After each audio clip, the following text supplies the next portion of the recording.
David Lynch's story begins in the quiet, seemingly normal town of Missoula, Montana, on January 20th, 1946.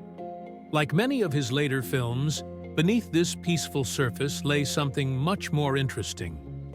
Growing up, young David moved around a lot because of his father's job as a research scientist. This constant movement shaped his view of American suburban life. He saw both its beauty and its hidden darkness. As a child, Lynch was different from others.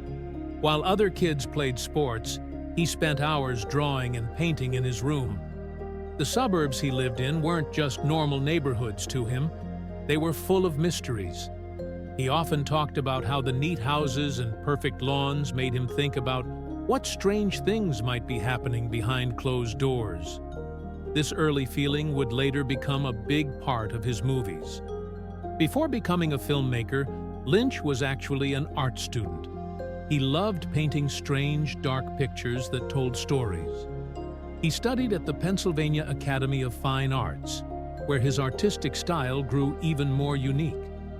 One day, while looking at one of his paintings, he saw it move and heard a small sound.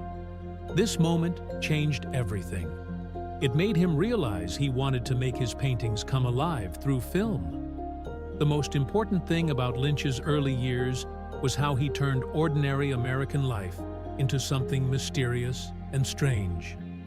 He saw magic and darkness in places where others just saw normal life. These early experiences weren't just memories. They became the foundation for all his future work, where normal things would never be quite what they seemed. Before we dive into video, please subscribe our channel for more amazing content. Eraserhead, released in 1977, became David Lynch's twisted ticket to fame, but its creation was a 5-year nightmare of determination. Shot in black and white, this surreal masterpiece was made while Lynch lived on the set himself, scraping by with small donations and odd jobs to fund his vision. The film introduced what we now call Lynchian style: industrial soundscapes, grotesque body horror, and dreamlike narratives that don't follow normal rules. The story of Henry Spencer and his mutant baby shocked audiences with its dark, bizarre imagery and uncomfortable themes about parenthood and fear. The movie became a midnight movie sensation, catching the attention of serious film critics and fellow directors. It proved that experimental films could find their audience and showed Hollywood that Lynch was a unique talent who wouldn't follow traditional rules.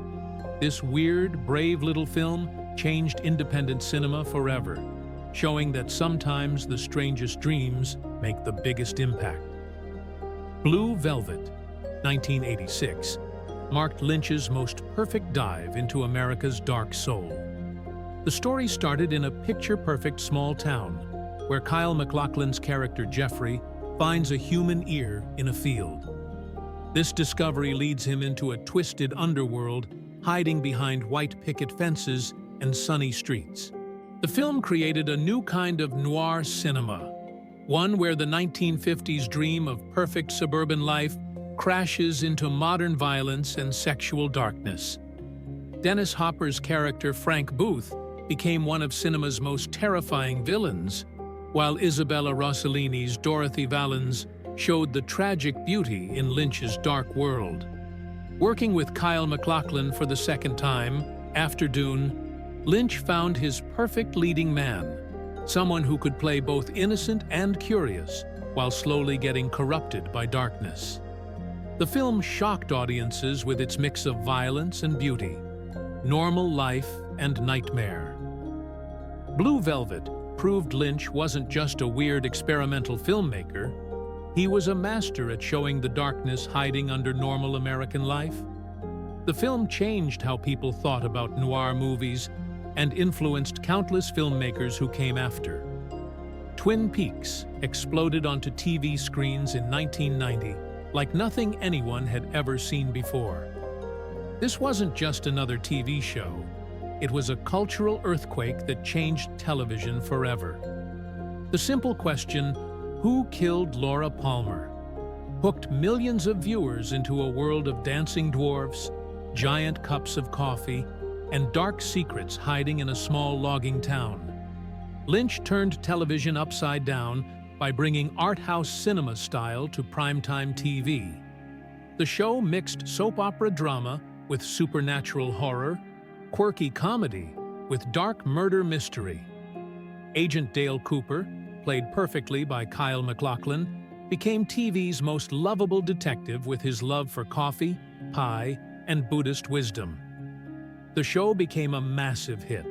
People had viewing parties, discussed theories, and made Twin Peaks part of pop culture. Even today, fans quote lines like, "The owls are not what they seem," and "damn fine coffee." The show proved that TV audiences were ready for weird, complex stories that didn't give easy answers. Even though it only ran for 2 seasons until its return in 2017, Twin Peaks changed what was possible on television. It opened the door for all the strange, creative TV shows we have today. Lynch's journey into the late 90s and early 2000s took audiences deeper into the rabbit hole of identity and reality. Lost Highway, 1997, introduced his most challenging narrative style yet, where characters suddenly transform into different people, and time bends like a Mobius strip. The film followed a jazz musician who mysteriously transforms into a young mechanic, leaving audiences wonderfully confused and disturbed. Then came Mulholland Drive, 2001. Originally planned as a TV show, but transformed into what many call Lynch's masterpiece. Set in Los Angeles, it showed Hollywood as a dream factory that could turn into a nightmare. The story of Betty Diane and Rita and Camilla became a puzzle that film fans still debate today. The film turned Naomi Watts into a star and showed how dreams, identity, and reality could melt together like ice cream on hot pavement. These films broke every rule of traditional storytelling. There were no clear beginnings, middles, or ends. Characters could be one person, then suddenly become someone else. Reality wasn't reliable, and dreams might actually be more real than reality. In the mid-2000s, Lynch embraced digital filmmaking like a mad scientist discovering new toys. His masterpiece in this era was Inland Empire, 2006, shot entirely on a consumer-grade digital camera. The film looked rough and raw, exactly how Lynch wanted it. He loved that digital cameras let him shoot for hours without stopping, catching magic moments that film cameras might miss. But the real surprise came when this legendary filmmaker started doing weather reports. Yes, Lynch began posting daily weather updates on YouTube, sitting at his desk, looking straight into a cheap camera, telling Los Angeles about their sunny days. It was wonderfully weird and totally Lynch. He also shared short films, coffee reviews, and random thoughts online.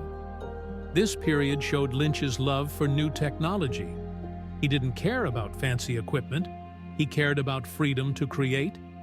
He proved that great art doesn't need expensive tools, just vision and courage. His YouTube channel became a bizarre but beloved corner of the internet, showing that even digital home videos could be art.